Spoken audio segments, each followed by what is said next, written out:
تاتاری فتح کے بعد Hulagu Khan کی بیٹی ایک دن اپنے خادموں کے ساتھ باہر گھوم رہی تھی کہ اس کی ملاقات ایک مسلمان عالم کے ساتھ ہوئی، تو وہ اس سے سوال کرنے لگی کہ کیا تم لوگ اللہ پر ایمان نہیں رکھتے؟ عالم: یقیناً ہم ایمان رکھتے ہیں۔ شہزادی: کیا تمہارا ایمان نہیں ہے کہ اللہ جسے چاہتا ہے غالب کرتا ہے؟ عالم نے جواب دیا: یقیناً ہمارا اس پر ایمان ہے۔ شہزادی: تو کیا اللہ نے آج ہمیں تم لوگوں پر غالب نہیں کر دیا؟ عالم: یقیناً کر دیا ہے۔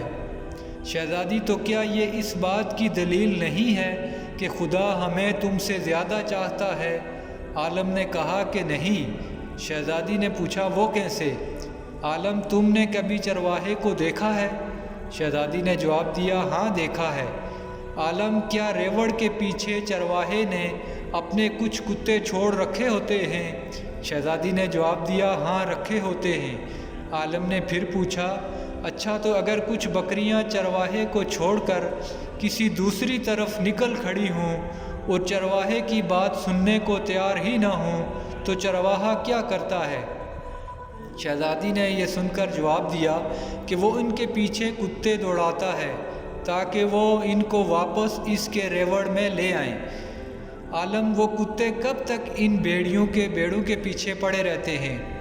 شہزادی نے جواب دیا: جب تک وہ ریوڑ سے فرار رہیں اور چرواہے کے اقتدار میں واپس نہ آ جائیں۔ تو یہ سن کر عالم نے اطمینان سے جواب دیا: تو آپ تاتاری لوگ زمین میں ہم مسلمانوں کے حق میں خدا کے چھوڑے ہوئے کتے ہو۔ جب تک ہم خدا کے دربار سے بھاگے رہیں گے، اس کی اطاعت و فرما برداری پر نہیں آ جائیں گے، تب تک خدا تمہیں ہمارے پیچھے دوڑائے رکھے گا۔ ہاں، جب ہم خدا کے در پر واپس آ جائیں گے، اس دن تمہارا کام ختم ہو جائے گا۔ اور یہی وجہ ہے کہ آج کا مسلمان زوال کا شکار ہے۔ آج پوری دنیا میں مسلمان ہی زوال کا شکار ہیں۔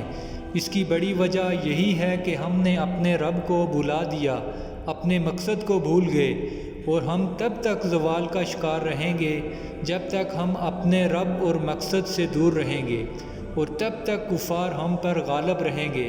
اللہ پاک ہم کو ہمارے اصل مقصد کو پہچاننے کی اور اسی مقصد پر چلنے کی توفیق عطا فرمائے۔ آمین۔